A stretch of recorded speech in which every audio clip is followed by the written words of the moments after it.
May 1945. The thousand-year Reich is crumbling into dust and ash.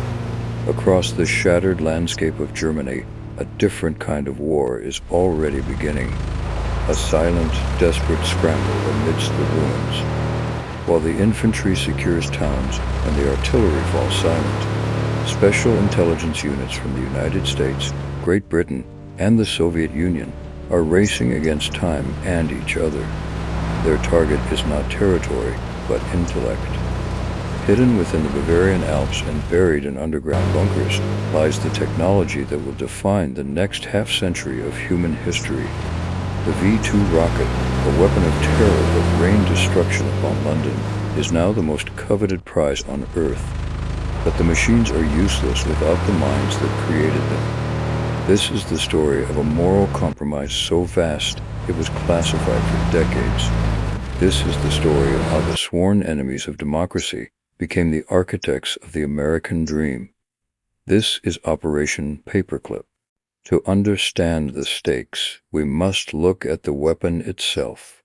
The V-2, or Vengeance Weapon 2, was a technological marvel born of nightmare. Standing 46 feet tall and fueled by liquid oxygen and ethanol, it was the world's first long-range guided ballistic missile. It broke the sound barrier. It touched the edge of space.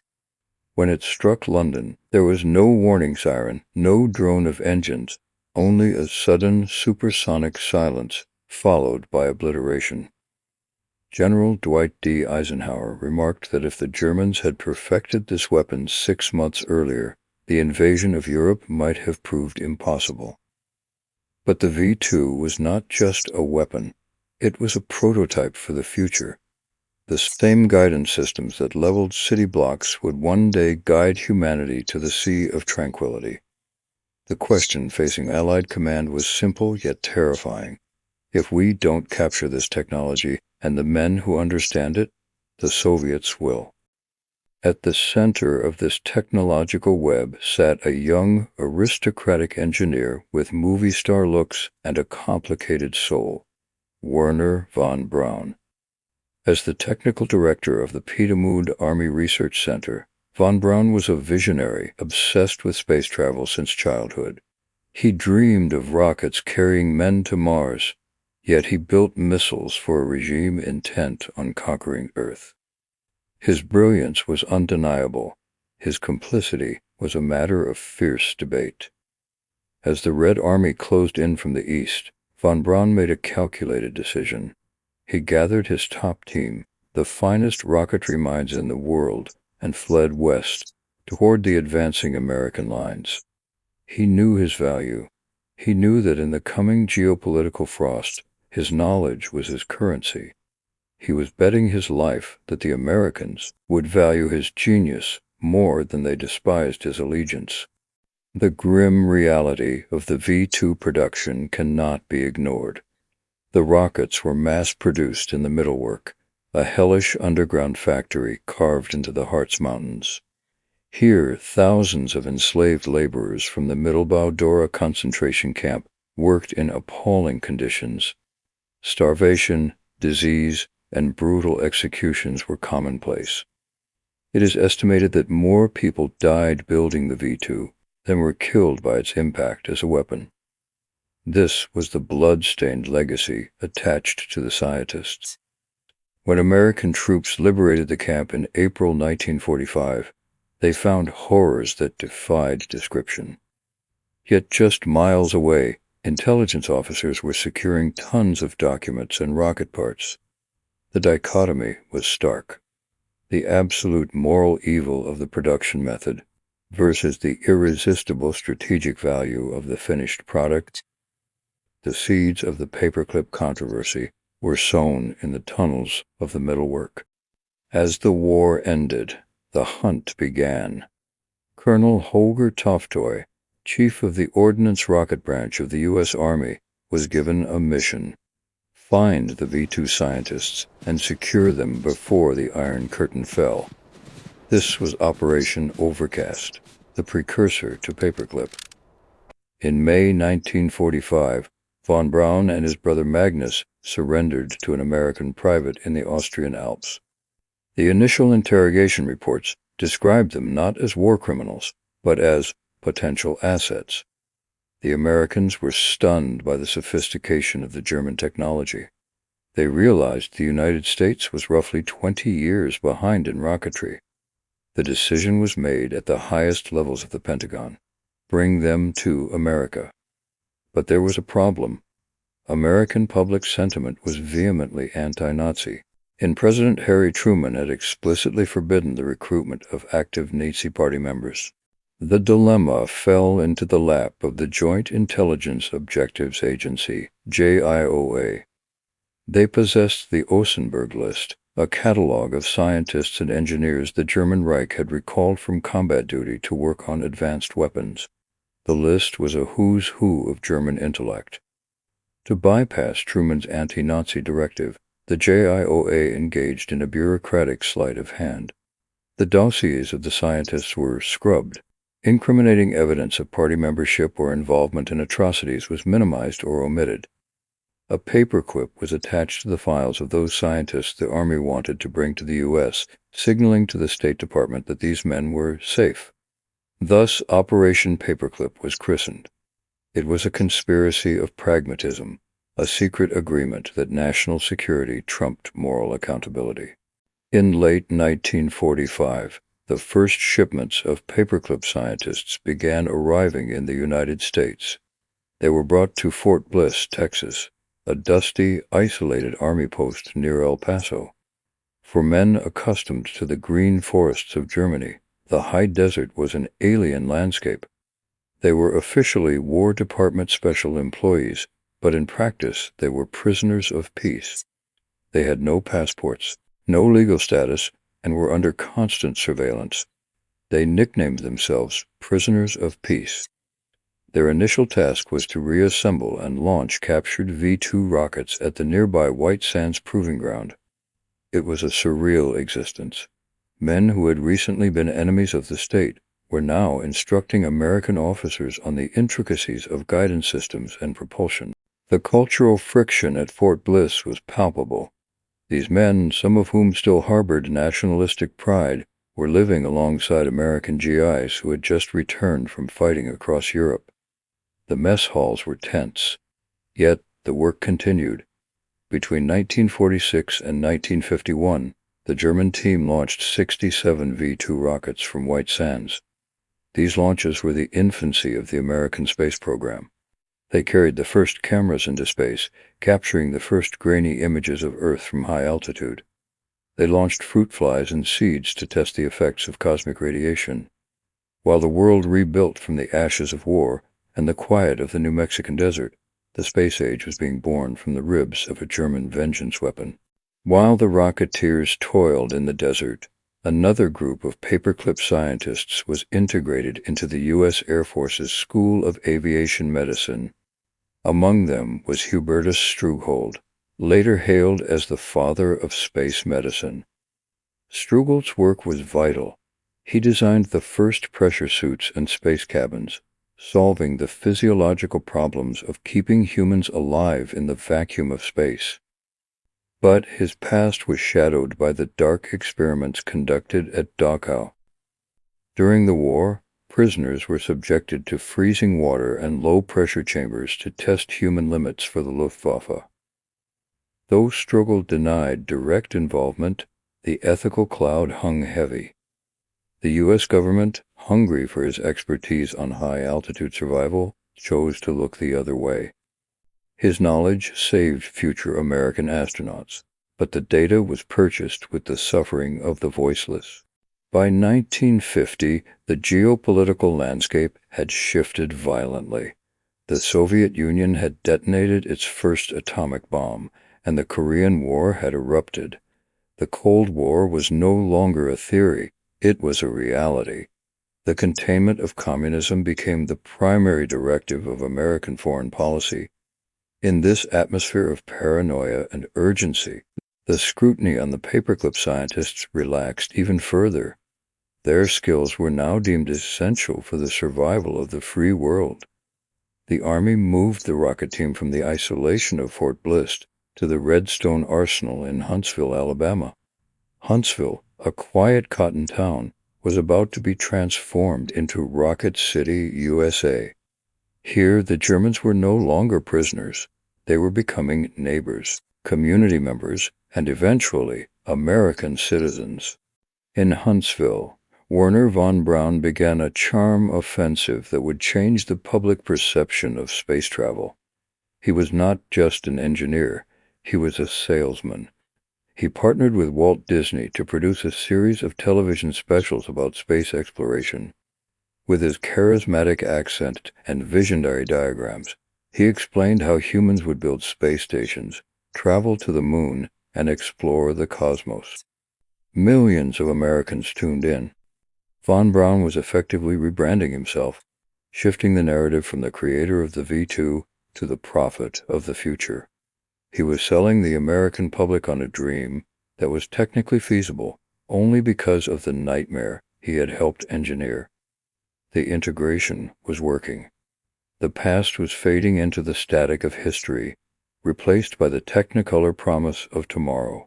However, the Soviets were not idle. Stalin had launched his own version of Paperclip, forcibly relocating thousands of German specialists to the USSR in a single night, Operation Osawiakim. The race was neck and neck. In October 1957, the world woke up to a rhythmic beeping sound from the heavens. Sputnik 1. The Soviets had beaten the Americans to space.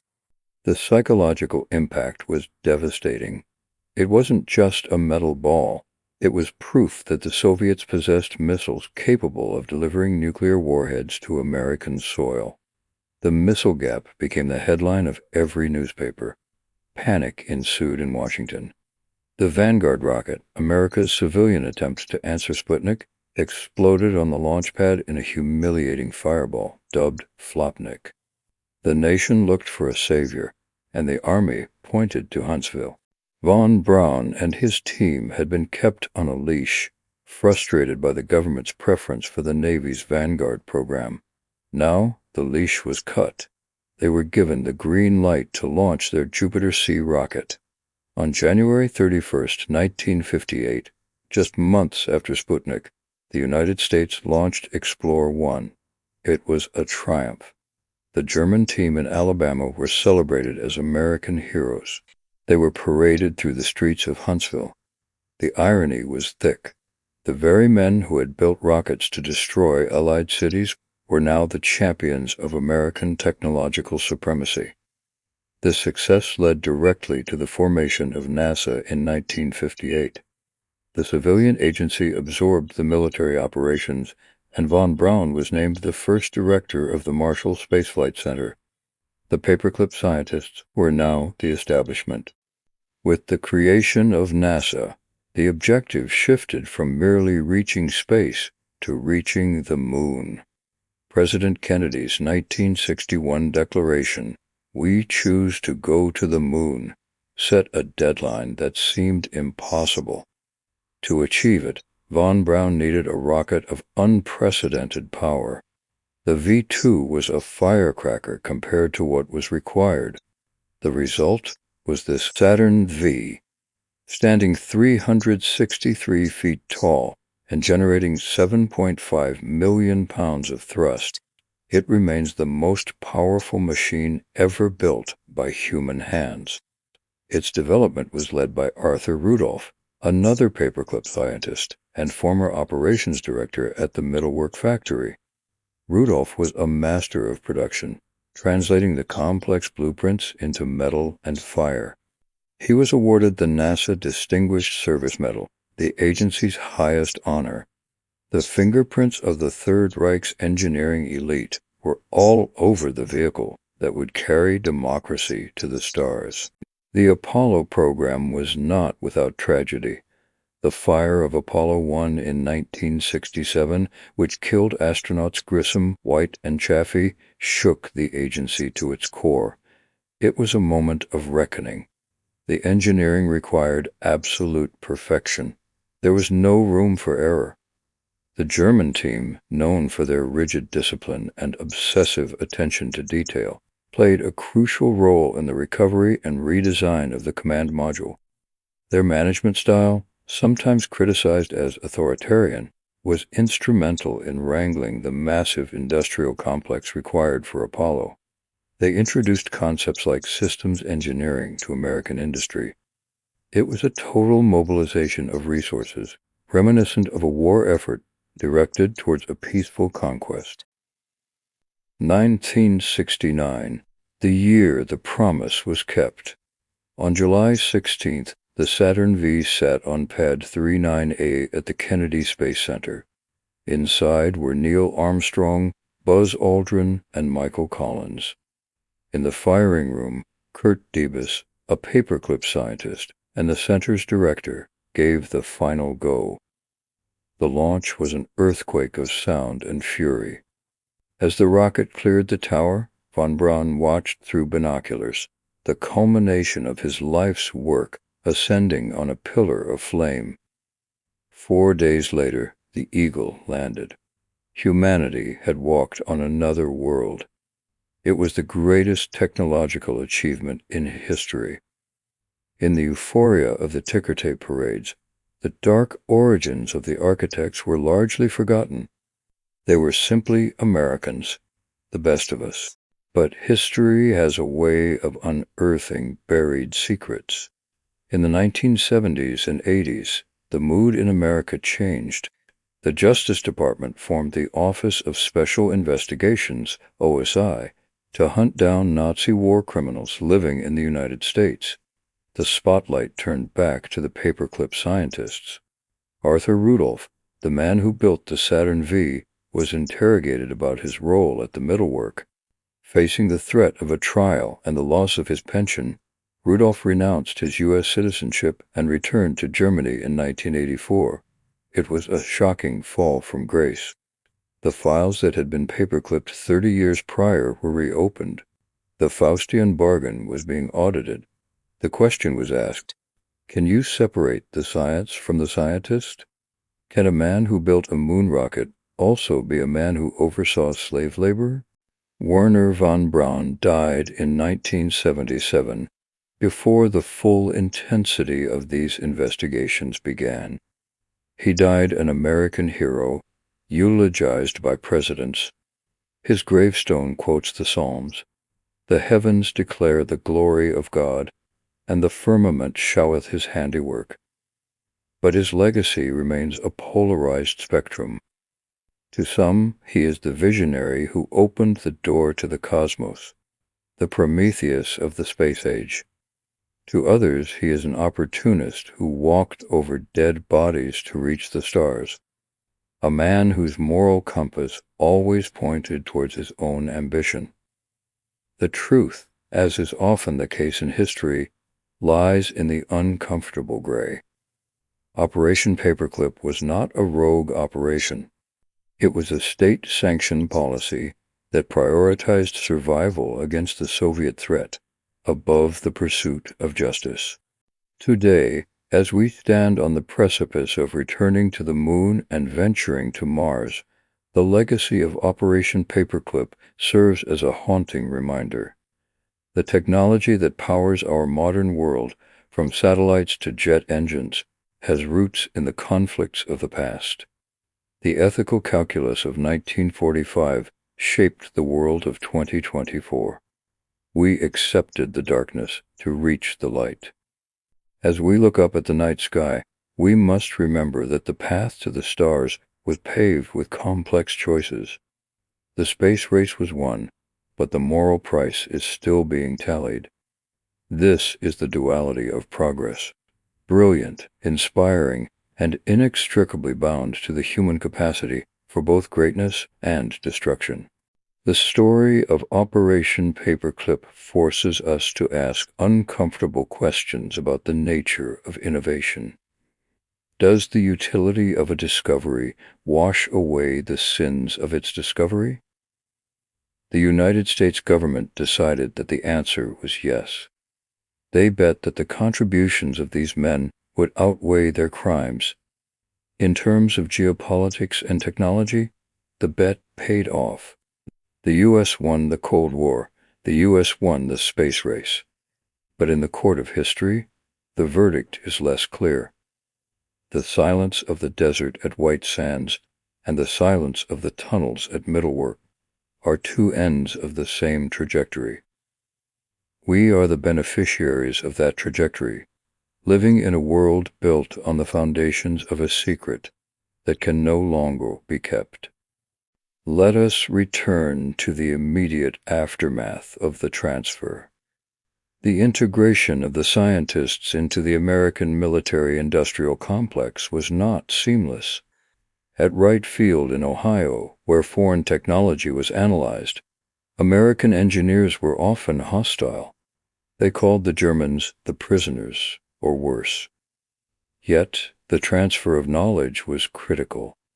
The Germans brought with them tons of documents, wind tunnel data, fuel mixture formulas, and aerodynamic calculations that the Allies had never seen. This was the intellectual reparations argument used to justify their presence. The narration of their lives was being rewritten in real time. They were being transformed from enemies into assets. Their pasts were dacted with black ink, their futures written in the white smoke of rocket exhaust. The domestic lives of the Paperclip families offer a strange counter-narrative to the Cold War espionage. By the mid-1950s, many had bought homes in suburban America. They attended PTA meetings, went to church, and hosted barbecues. Their children grew up speaking English with a Southern drawl. In Huntsville, the German community was tight-knit but outwardly assimilated. They formed a symphony orchestra. They helped build the local university. It was a surreal normalization. The men who had shaken hands with Himmler were now shaking hands with the local mayor. This assimilation was the ultimate success of the Paperclip program, hiding the extraordinary darkness of the past behind the ordinary picket fences of the American dream. But not all Paperclip scientists were rocketeers. The operation also recruited chemists and biologists. Some were involved in the development of nerve agents like taboon and sarin. These men were brought to the Army Chemical Center in Maryland. Their expertise was used to develop the U.S. chemical weapons stockpile. This aspect of Paperclip is often overshadowed by the moon landing, but it is equally significant. The logic was the same. If we don't have this gas, and the Soviets do, we are vulnerable. It was a descent into the dark logic of mutually assured destruction. The scientific method, stripped of ethics, became a weapon itself. The Korean War acted as a catalyst that cemented the position of the Paperclip scientists. When North Korean tanks crossed the 38th parallel, the U.S. military realized how unprepared they were for a conventional ground war. The demand for guided missiles, anti-tank, anti-aircraft skyrocketed. The Redstone missile, a direct descendant of the V-2, was fast-tracked. Von Braun's team was suddenly indispensable. The moral qualms of 1945 evaporated in the heat of 1950. War, it seemed, was the universal solvent for guilt. The scientists were no longer just researchers. They were essential to the war effort. Their security clearances were upgraded. The last barriers to their full acceptance began to crumble. It is important to highlight the role of the State Department. Initially, they were the gatekeepers, refusing visas to anyone with Nazi affiliations. But the JIOA and the military intelligence played a hard game. They argued that national security overrode immigration law. Eventually, the State Department acquiesced. Visa applications were filed from Mexico to simulate legal entry. The legalization of the Paperclip scientists was a bureaucratic theater. It demonstrated how flexible the rule of law could be when the state felt threatened. The paperclip on the file was the symbol of this flexibility, a small piece of bent metal that held together a massive lie. The Soviet counterpart, Operation Osoviakim, was less subtle but equally effective. While the Americans offered contracts in houses, the Soviets used gunpoint. They took whole factories, dismantled them bolt by bolt, and shipped them to Russia, along with the workers.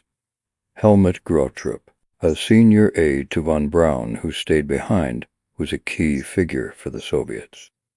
The competition between the German team in Huntsville and the German team in Chukchansk, composed of Grottrup's men in Russia, was a strange proxy war. Former colleagues were now pitting their brains against each other from opposite sides of the Iron Curtain. It was a civil war of engineering, with law rules, and calculus. The space race was not just about science, it was about propaganda. And Werner von Braun was a master propagandist. He understood that to get the funding he needed, he had to capture the public imagination. He wrote articles for Collier's magazine, beautifully illustrated by space artists like Chesley Bonestell. These articles depicted space stations, moon bases, and trips to Mars with a realism that made them feel inevitable. He was shaping the culture to accept the cost of the space program. He was selling the destination so effectively that people stopped asking about the origin of the journey. He was the face of the future, a smiling, articulate genius who made the impossible seem merely difficult. Let's focus on the Saturn V's F-1 engines. These beasts were the most powerful liquid-fueled rocket engines ever made. 5 of them at the base of the first stage consumed 15 tons of fuel per second. The combustion instability problems, where the engine would shake itself apart, were a nightmare. The German engineers, working alongside American contractors like Rocketdyne, solved this with baffles in the injector plate. It was a solution born from decades of liquid rocketry experience, tracing back to the early failures at Peenemünde. Every thunderous launch of the Apollo era echoed with the engineering lessons learned during the war. The physics didn't care about the politics. The physics only cared about the flow rates and the pressure. The exclusion of the Paperclip scientists from the Mercury program, the first human spaceflight program, was a source of frustration for them. NASA initially favored the Atlas rocket, but the Atlas had a troubling tendency to explode. It was only when the Redstone, von Braun's reliable workhorse, was selected that Alan Shepard finally made his historic suborbital flight in 1961. That 15-minute flight was the first American step into space, and it rode on the back of German engineering. It was a validation. The German team had proven that their conservative, testing-heavy approach was safer than the rush-to-failure approach of some American contractors. The sheer scale of the Apollo project required a management revolution.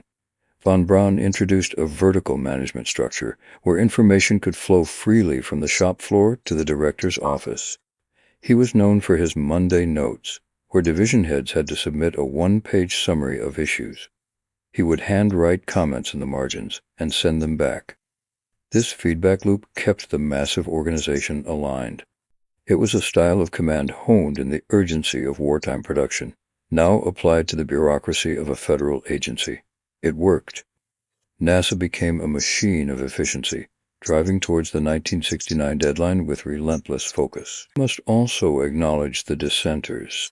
Not everyone in America was comfortable with the paperclip arrangement. Jewish organizations, veterans groups, and some scientists like Albert Einstein spoke out against the militarization of science and the rehabilitation of former Nazis. But their voices were often drowned out by the roar of the Cold War. The narrative of anti-communism was so powerful that it silenced the narrative of anti-fascism. The government's position was clear. We need these men to protect our way of life. It was a utilitarian calculation that left little room for moral absolutism. As the 1960s progressed, the paperclip scientists began to retire. They were given gold watches and glowing testimonials. Key figures like Kurt Debus, the first director of Kennedy Space Center, had launch centers named after them. They had successfully navigated the transition from pariahs to patriarchs. The stain of the past seemed to have been bleached white by the Florida sun. They were the grand old men of space, revered by a generation of young engineers who knew little of the V2 or the middle group. History was being solidified into statues and plaques. The investigations of the 1980s were fueled by a new generation of historians and journalists who gained access to declassified documents. They found that the scrubbing of the files had been extensive.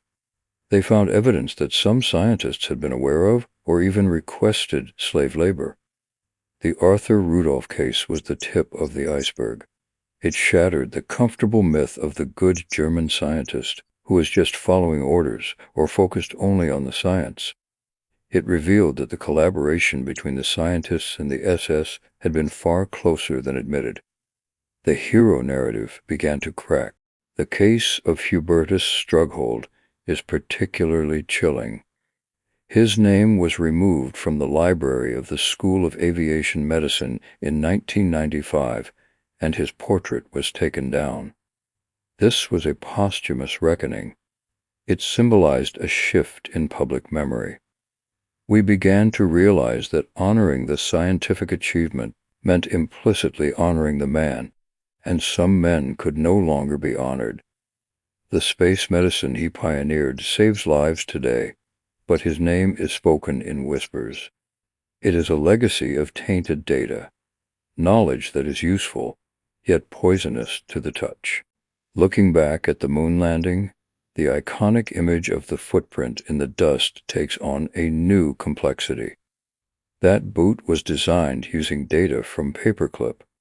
The rocket that carried it was built by Paperclip.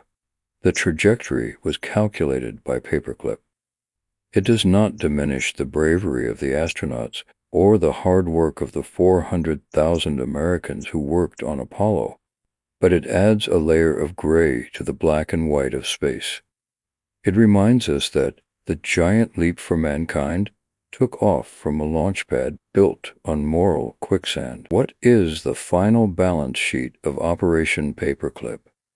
On one side, the Saturn V, the moon landings, the ICBM deterrent, the foundations of the modern aerospace industry.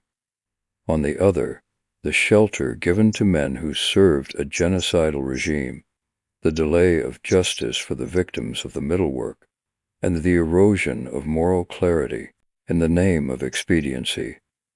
There is no easy sum.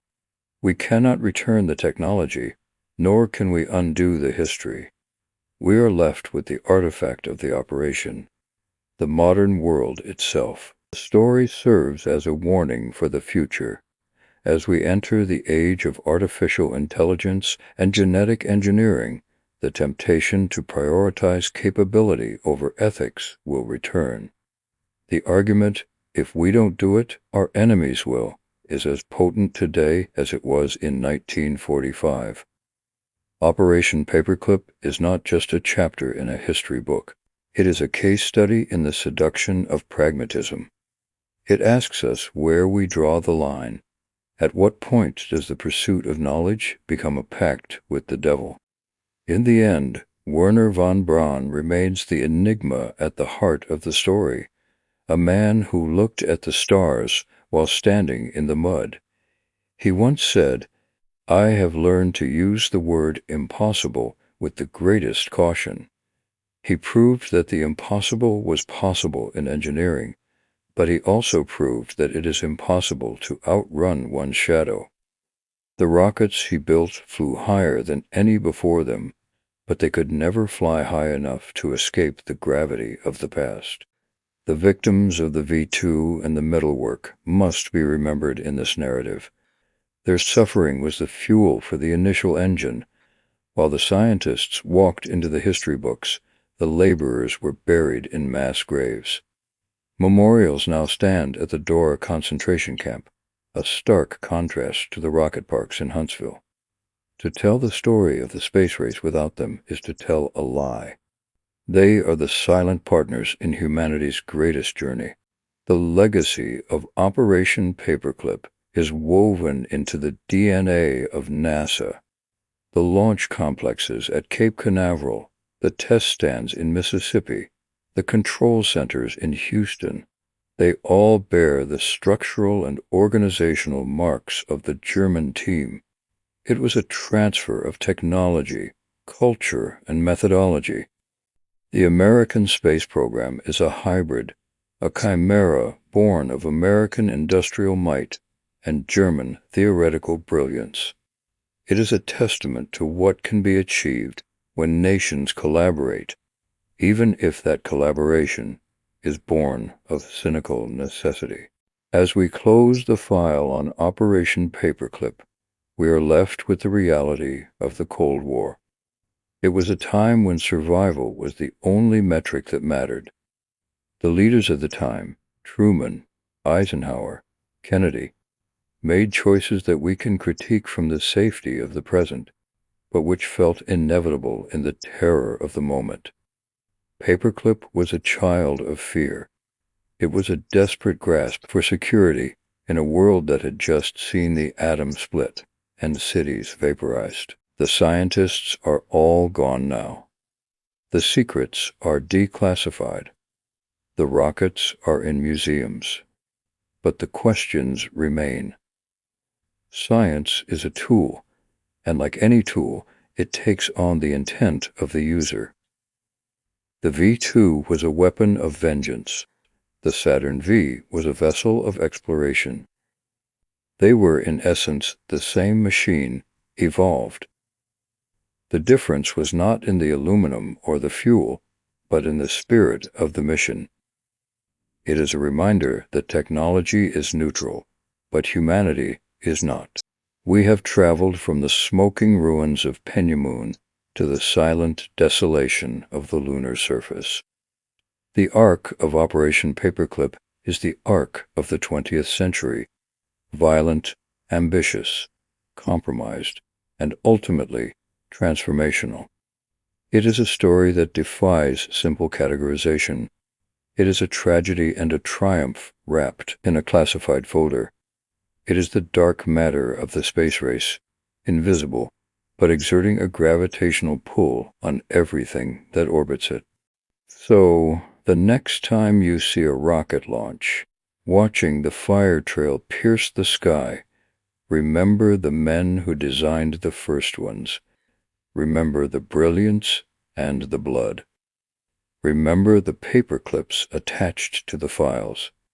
Remember that the reach for the heavens began in the depths of hell. The dark secret behind the space race is not just about German scientists. It is about the choices we make when we are afraid, and the price we are willing to pay for the stars. Operation Paperclip, a secret kept, a war won, a moon conquered. The history books are written, but the margins are filled with notes in German. The end.